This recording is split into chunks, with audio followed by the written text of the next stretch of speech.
Okay, so coming up next. Okay, wait. Let me try to.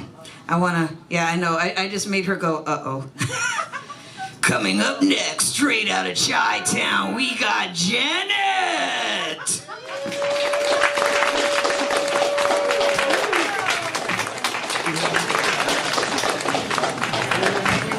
My bad. She told me to, and I... He totally forgot. So if you want to play it while I move the mic over. Or not. If you are my dinner date, my darling, I can come up with the music there. Hi!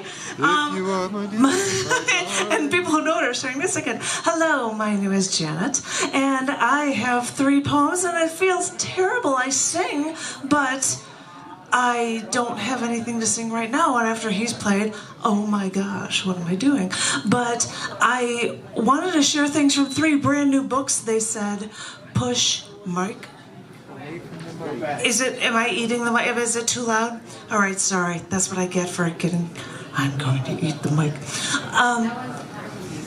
I have books that I'd like to share with you, and I'm going to read something from each of them. And they say that they should do 3 pieces. I'm going to do 4 because they're all 1 page each, and 2 of them fit on 1 page, so I hope that's okay. And I'm not going to be here for the next 2 weeks. Or I'll be here, but when you're back on the 23rd, I'll happen to be out of town because I will be at the Laver Cup. Give it up, Tom, if you are still here. It's a tennis tournament going on in Chicago, and I'll be in Chicago that week, so I won't be able to be here to see you guys when it comes back, so I'm going to try to show off these books right now for you. First one, I am an editor of literary magazines at Scars Publications, scars.tv, and there was a collection book released of stuff from the boss lady in one of the magazines, cc&d. If anybody's interested in submitting poetry to them, you can always look at scars.tv and find them out. But I'm going to read 2 really short poems from this book that's called On the Edge.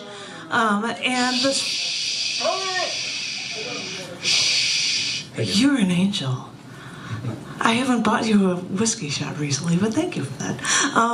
So I'm going to read 2 really short ones on the same page right here for you from this book, On the Edge. And the first one is called Objectifiable. I've experienced it, I don't know, for how many years, men degrading women. When I was walking down the street today, a man in an ugly minivan stuck his head out of the minivan to holler at me. Wow, lucky me. I'm still objectifiable. Little mini poems. Another one. This one is a found poem that I found was really funny. I didn't actually hear this, but this is called Explaining What Condoms Are For. And this is verbatim from an 11-year-old boy to a 10-year-old boy at a men's bathroom. You put these on when you sleep with a woman so you don't have to touch her. Little boy's understanding of being oh my God. Recently, I was honored to have a book of interviews and poems released, and it's called In Depth because, well, I guess it tells you a thing or 2 about me. And one of the pieces that are in here, because I worked as an acquaintance rape workshop facilitator for years, they asked about my work in trying to be able to help women that go through these things. And so after, I'm not going to read all of the details of that to you, but I will read a poem that follows it, and it's called Women's Very Existence. I still have to take showers a lot. I mean, every once in a while, no matter how clean I am to the rest of the world, I have to go take a shower. I lock all the doors. I close the shades in the bathroom. I put a towel over the bathroom mirror. I turn the water on, piping hot, so the steam is billowing out from that bathtub. I finally undress, and then I put my foot into that, pull the curtain and I put my foot in, and I burn my foot in that water. I wish I could keep my foot there just a little longer. And then I wait. I turn down the water and I wait for the water to cool down. And then I step in. And then I just put my head under that shower head. Hold my head there for a while. Catch my breath. And then I get the soap. I start scrubbing. I use the soap first, and then I get the bath brush. I scrub off a layer of skin. I know this makes no sense. My skin is red from the heat, from the scrubbing, but I know I'm not getting it all off. It's down there. The molecules are embedded deep inside of me, and I'll have to rip out my organs, pull out my skin, rip out my organs before the pain goes away. But for now, all I can do is take showers.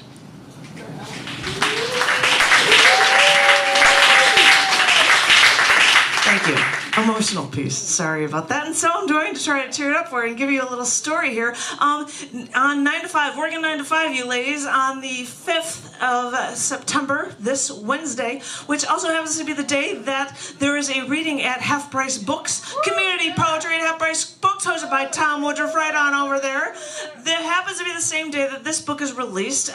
It's a collection of stuff from past performance art shows. I'm a Chicagoan, and that's why you see a Chicago skyline on this picture. It went on chapter 18, 20, 38, 48, and this is chapter 48, volume 1. I'm going to share with you a story from this. It's within a page, and I hope you guys like it.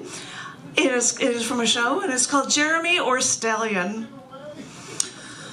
I was in college, working and reading the Daily Illini newspaper one February morning, where it reported that the fraternity boys, on average, drank 30 beers every month. Now, I know they have keggers at their houses every weekend, but I go to those parties, and I thought, wait, if I go to those parties, I probably drink as much as those men do. So I decided for the next month I would actually keep tab and mark it on a calendar to check for the next month to see how much I actually drank. So throughout March of this 1 year, I marked numbers on days of the month. I spent half of my spring break with my parents, so I didn't drink anything while I was there, but I spent the other half with this ex-gang member friend from Canada, which probably pretty much made up for the fact that I was with my parents for the first half of my spring break. And so it got to, but in this year, March 31st happened to fall on a Saturday. So me and my neighbor, Tara, we were going to go out for the evening. I checked my wallet and I checked my calendar, and I saw that I only had 6 drinks left to go to March so that I can match up with those fraternity boys. So then I checked my wallet and I saw that I had no cash. I knew that the buses were free on campuses, so I hoped that people would be able to, friends would just buy me drinks for the rest of the night and I'd be okay. So when Tara and I stepped off the bus and entered Cochran's on Wright Street, she introduced me to one of her mild-mannered neighbor friends. Janet, this is Stallion. I asked him, what's your real name? And he said his name was Jeremy. So I said, which would you rather be called? And he said he didn't really care. Well, the world knew that I wasn't going home with this guy, and I needed some free drinks, so I asked, okay, in the heights of sexual ecstasy, which would you rather hear called out, Jeremy or Stallion? He had a stunned look on his face for about 3 seconds, and then he said, I'll be right back, and he walked away. I had wondered if I had pushed my luck on this one, if I pushed it too far, until he came back a few minutes later, extending his hand and introducing himself. Hi, my name is Jeremy.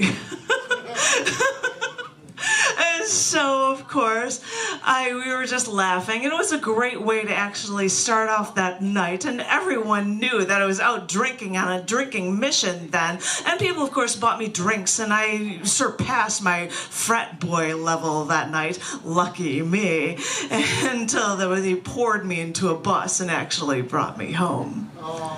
Thank you. Thank you. And if anybody's interested in any books from Stars Publications, you go to http://scars.tv, and you'll find stuff out about Janet Kuypers if you're interested in any of these books or monthly things from the literary magazines from Scars. And thank you, thank you, thank you. And Lane, thank you. Thank you guys very much. Thank you, thank you.